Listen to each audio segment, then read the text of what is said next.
We're ready, Chief. Chief Hackney is here. Chief Hackney is here. He weighs 20 pounds, and there's a huge concern. Right here, Chief Hackney is here, guys. 10 hours. Tom Hackney from the Jacksonville Sheriff's Office just walked up. Good afternoon. I appreciate the meeting continuing to follow the story with us. I'll cover the details again that we have. Around 2:20 this morning, the Sheriff's Office was called out actually to abduction in progress at 8030 Old Kings Road to the Ravenwood Apartments. This apartment's over my left shoulder here. They responded to a call from a male who's a caregiver for two children. One's a female and one's a female. He is in a relationship with both of the kids' mothers. The mother works at a restaurant bar, and she was at work when this occurred. He was actually leaving the apartment at that time of the morning to go pick up mom, who had just gotten off of work. Takes the kids and puts the kids in the car, realizes that he needs to go back into the apartment for something, walks back up into the apartment, leaving both of the kids in the car. It's really unclear at this point in time if the 21-month-old was secured in the car or not. There was a car seat in the car, but we don't have clear evidence at this point in time to say whether or not he was buckled in the seatbelt or buckled in the seat or not. So he goes back into the apartment. He's up there for what we don't know to be a short time or a long time, but the 5-year-old who was left in the car, it was dark out, she became scared. So she got out of the car, went back into the apartment and told him, hey, I'm scared. So at that point in time, he stopped what he was doing, went back downstairs and noticed that the car was not there. He looked to the parking lot and could see his car driving away. It is a distinctive car. It was a 1995 orange Honda Civic. So within 2 minutes of him calling the police, patrol officers arrive on the scene and begin to search the area. As they search the area, within about 15 to 20 minutes, about 4 blocks from where the original call was received, we found the car. The car was abandoned. The keys were in the vehicle, and 21-month-old child was not in the car when the car was recovered. As they began to search the area, detectives were called to the scene, and we began to work through the requirements for us to issue an Amber Alert. There are certain requirements that the state requires for there to be an Amber Alert. As we began to work through some of those questions and answers, we got an Amber Alert issued early this morning, got that information out, got a picture of the child out to the media. Since that point in time, we've had the Jacksonville Sheriff's Office Air Unit, K-9 units. We have bloodhounds from our corrections division, State of Florida Department of Corrections bloodhounds, the Florida Department of Law Enforcement, as well as the Federal Bureau of Investigation have all been partnered up with us to search for this child. We're looking at financial records that involve the caretaker of the children to see where he went. He is cooperative with us at this point in time. He went with detectives and is being interviewed at the Police Memorial Building, as well as the child's mother. Time has progressed. We're now working on 12 hours since this occurred. Time is of the essence. There are things that occurred that we need to figure out what happened. We have a 4-block radius from where the car was recovered to where this occurred. There's several residential locations are within here. We have made our attempts to knock on every door. We've also used a reverse 911 system that places an auto call to all the homes within that residence.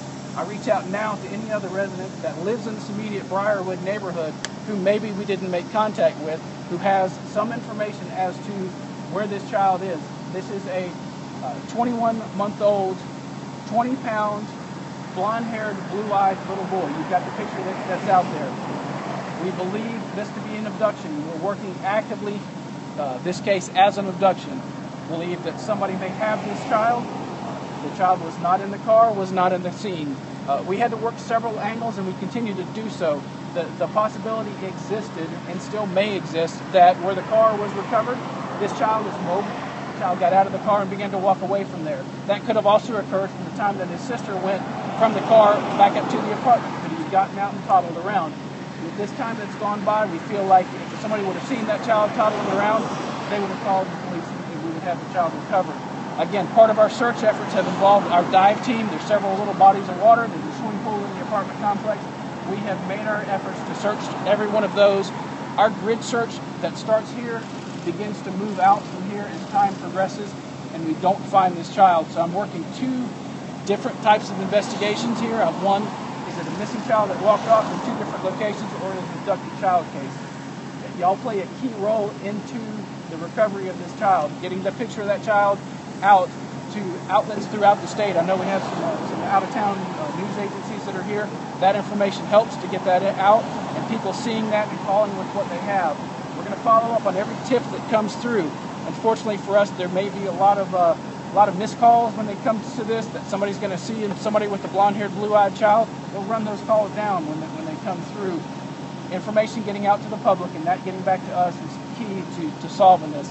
I will do my best to answer some questions now. Chief, have you talked to the 5-year-old little girl? What is she saying? She has been cooperative. Unfortunately, this little girl was up all night. We used the child protection team, which does a forensic-style interview with the kid. The child was able to provide some detail, but it was clear that she was tired, she hadn't eaten, she'd been up all night. We're giving the child now some time to kind of get some rest. We're going to regroup this afternoon and try to get that again to get more details. We didn't get the details we were hoping to get from that, and you can only expect so much from obviously from a 5-year-old child who feels some guilt towards leaving her little brother Why in the was car. she scared? Well, it's dark. Kids are afraid of the dark. It's dark out there. It's 2 o'clock in the morning. Any idea how long children left in the car? Not really clear on that timeline. It doesn't appear all that long. But again, that timeline really kind of depends on what the child says and some of what the male caregiver says, and we're really not clear on what that timeline is. The evidence you've gathered so far, does it back up the details as provided by the boyfriend at this point? It does to a point, but we're still trying to work through some of those details. You know, there was some time last night that he went out and washed some clothes at a laundromat, so we've got to do that. There was a place that he purchased some gas. Those are all things that we're trying to cover, to find video from those locations, to find whatever information that we can based on the information that we have. So What can the public do to help? the public can if they see this child, if they have any information as to who these people are and any history that they may have about it.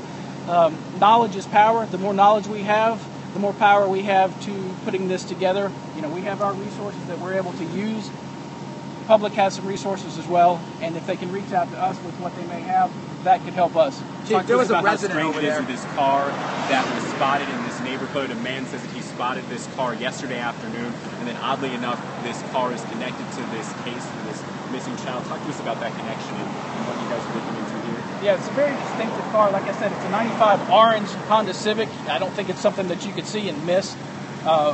You know, I talked about the public calling in with helpful information. Sometimes the public calls in, some of that times that information isn't as helpful. It doesn't turn out to be fruitful with it. It's something we still need to follow up for. We have information that car may have been in that neighborhood before, but it doesn't appear that it's being seen in that neighborhood the day before has any relationship to what happened last night. Chief, if you're checking his financial records and trying to sort of backtrack his story, is he considered a person of interest at this point, or is it still too soon? You know, I said just a second ago, knowledge is power. I want to know everything that happened from the time that this child's mother, around 8 o'clock last night, last saw her child to the time that police were called. So if I can figure out everything that happened with that, and I can use financial records, or phone records, or whatever kind of records I have, I plan on doing just that and having detectives that are assigned in this case doing the exact same thing. Chief, on the subject of knowledge is power, we drove from Orlando up here, and every single electronic message board gave us a traffic update. Not one of them had an Amber Alert on it. Yeah, that's unfortunate. We'll do something to change that. I believe part of that Amber Alert system is to put that information out.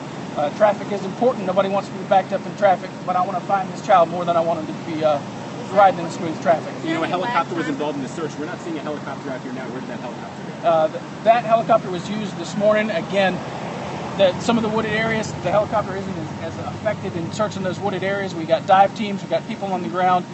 That is a little more effective than this, and we feel like, based on the fact that if this child was toddling around somewhere where the helicopter could see it from 500 feet up, somebody in that neighborhood or some of these 40, 50 detectives are out would be able to see it. Chief, does this... What's that? Is the public being asked to help? Are they going around searching? At this point in time, I've got a fairly good amount of police resources out here, both federal, state, and local, to ask citizens. At this point in time, there's something that may be looked at in the future as we expand that search area. I've got the resources that I need at this point in time. What the public can do to help is keep an eye out call us with information that they may have. Roger? Chief, has there been a history at this household with this couple? I mean, Yeah, again, back to the knowledge is power thing. We want to look at everything that has transpired here. We've not found anything that directly relates or indirectly relates to what we consider information as to this child being abducted or missing. And again, to summarize, you are treating this as a child who is missing and potentially abducted. I have to assume the worst. Unfortunately, the worst case scenario for me is that somebody abducted this child. The child was in the car. The child was not in the car when it was found. That's the worst case scenario, and that's where I have to go full force towards. But I also I have to make sure that the detectives assigned here are doing their due diligence to make sure that this wasn't a wander off. Chief, you can talk about whether if there was a lag in time between when you guys found out that this was happening and the ears came out and the Amber Alert came out. Was there any delay there? What I want to focus on right at this point in time, I mentioned before this morning when I talked, there are some issues that were brought to my attention that I wasn't satisfied with time and notifying the media with this. Time is of the essence. That knowledge is power for the public as well and for the media as well. I'll get to the bottom, or we'll get to the bottom of what actually transpired when it came to making these calls. But the most important thing now is to recover this child and get that information out to the public. So hopefully. Was there any lag time in the phone call being made to your office from the gentleman? It appears that there may have been a very short lag time between the time that he actually realized the car was taken, that he may have ran off trying to chase the car or see which way the car went. But again, our timelines are kind of investigative details that we'll work through. Not any significant at this time, like I didn't have a phone or it wasn't working? It doesn't seem as such. There may have been some information that he was trying to charge his phone or had to go plug his phone back in to make that call. But again, I can't find that as any crucial detail that's immediately relative to the situation. Minutes rather than hours? It would be minutes rather. There's no appearance that there's anywhere hours. If there's anything, it's just by a few minutes. Has the biological father of the child been helpful? He has. He's been cooperative. We've talked to him. It doesn't appear that he's related to this in any way, shape, or form. But he hasn't provided any details that might help you guys at all? Thank you all. As information becomes available, I'll certainly put that in Baker County, Florida, is where the biological father lives. As information becomes available, as we get more information, we'll certainly place that out. Your assistance and cooperation is not only appreciated but needed. Gotcha. Thank you very much. Thank you, Tom. And the names of